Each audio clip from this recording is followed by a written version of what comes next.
पहले अपनी मातृभूमि को नमन करती हूँ, वंदन करती हूँ, अभिनंदन करती हूँ।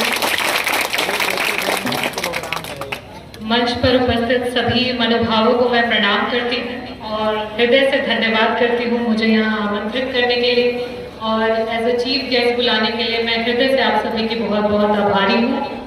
साथ ही साथ सीरत कमेटी के ऑर्गेनाइजर हेड और सारे मेंबर्स जो हैं उनको मैं दिल से धन्यवाद करती हूँ और बहुत ही अच्छा लगा मुझे इस कार्यक्रम में आकर के और जिस तरीके की बातें हम सुन रहे हैं आज। जब हम देश में और प्रदेश में देखते हैं तो इस तरीके के मुद्दे बड़े कम ही आजकल सुनने को मिलते हैं।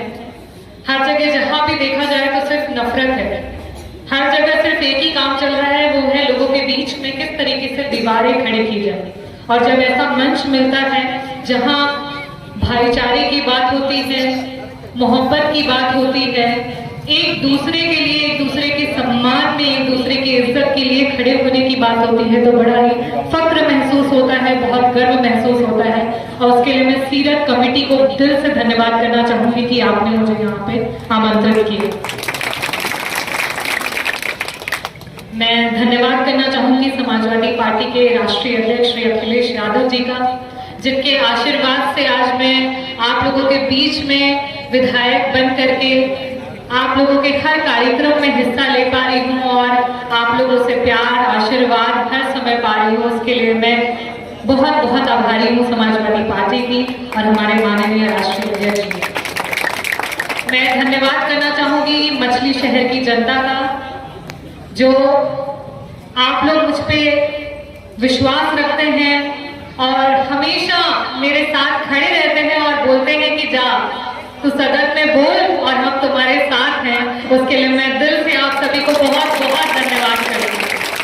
अगर आप लोगों की हिम्मत और ताकत मेरे साथ ना हो तो मैं सदन में उस तरीके से नहीं चिल्ला पाऊंगी। तो मैं बार हृदय से आप लोगों को धन्यवाद करना चाहूंगी कि आप लोग इसी तरीके से मुझ पर अपना आशीर्वाद और प्यार और भरोसा बनाए रखें ताकि आप लोगों की आवाज मछली शहर से सदन में, वहां से पूरे उत्तर प्रदेश में और वहां से पूरे देश में और विश्व में गूंजे। इसलिए मैं आप लोगों का पूरा आशीर्वाद चाहती हूँ। बहुत बहुत धन्यवाद।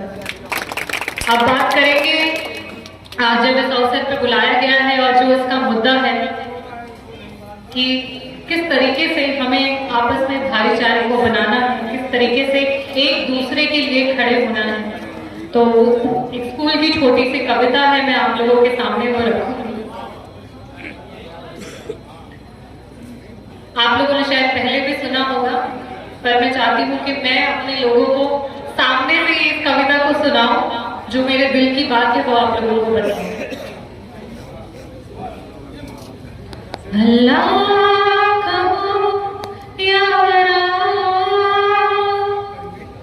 तेरा नाम एक है, गीता कुरान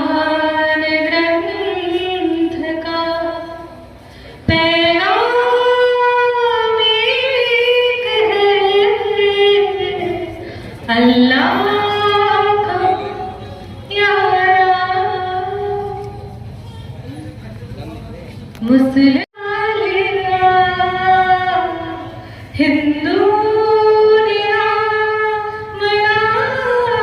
से मंदिर सजा लेना, गिरजा हो या गुरुद्वारा तेरा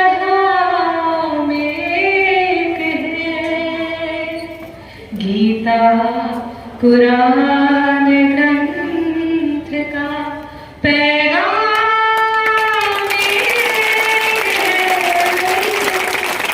अल्लाह का यारा। आज मैं आप लोगों के बीच में यहाँ पे समाजवादी पार्टी से विधायक चुन करके आई है। हमारे नेता जी, उनकी हमेशा से ये सोच रही थी कि हर समाज और हर वर्ग को साथ लेकर के चलना है।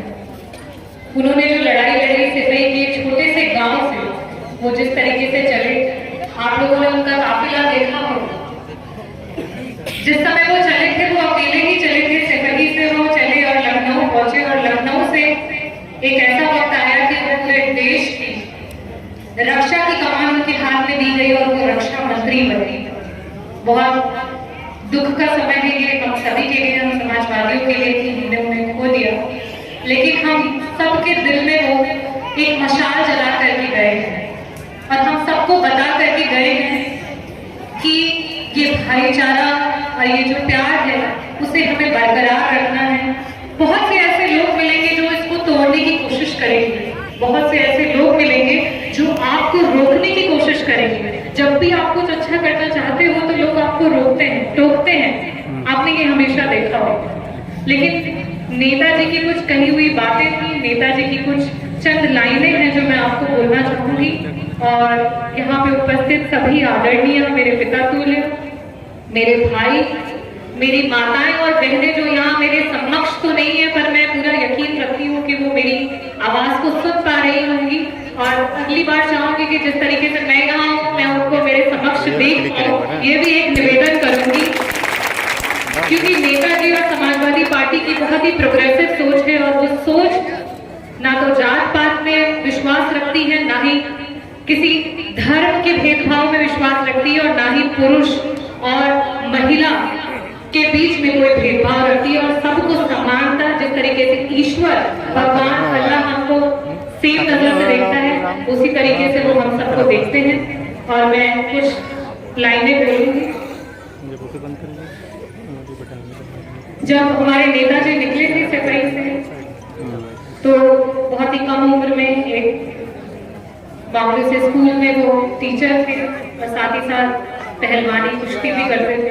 और वहां से उन्होंने निर्णय लिया कि मैं कुछ ऐसा करूंगा कि जब मैं जाऊं तो पूरा विश्व मुझे याद करे। और उसका उदाहरण आपके सामने है कि जब नेताजी वापस आ रहे थे मेदांता से तो उनके साथ जिस तरीके की भीड़ और कारवा आया है वो साक्षात करता है उनकी बातों को।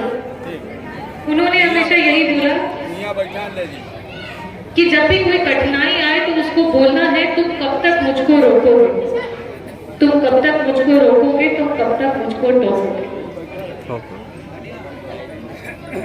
मुट्ठी में कुछ सपने लेकर भरकर जेबों में आशाएं, मुट्ठी में कुछ सपने लेकर भरकर जेबों में आशाएं, दिल में है अरमान यही कि कुछ कर जाए, कुछ कर जाए।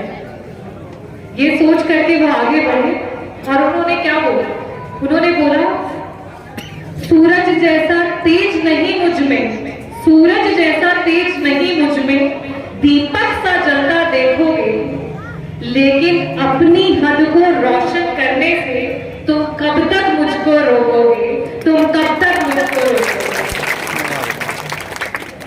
मैं सागर से भी गहरा हूं, तुम कितने कंकड़ फेंकोगे, मैं सागर से भी गहरा हूं, तुम कितने कंकड़ फेंकोगे,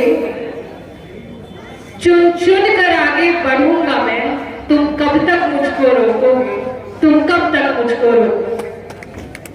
झुक झुक कर सीधा खड़ा हुआ, झुक झुक कर सीधा खड़ा हुआ, अब झुकने का शौक नहीं, अपने ही हाथों स्वयं रचा, अब मिटने का खौफ नहीं। तुम हालातों की भट्टी में जब जब मुझको झोंकोगे, मैं जलकर सोना बनके निकलूंगा, तुम कब तक मुझको रोकोगे, तुम कब तक मुझको रोकोगे। इन्हीं चंद शब्दों के साथ मैं अपनी प्यारी जनता को बहुत बहुत धन्यवाद करती हूँ और मंच पर उपस्थित सभी महानुभावों को प्रणाम।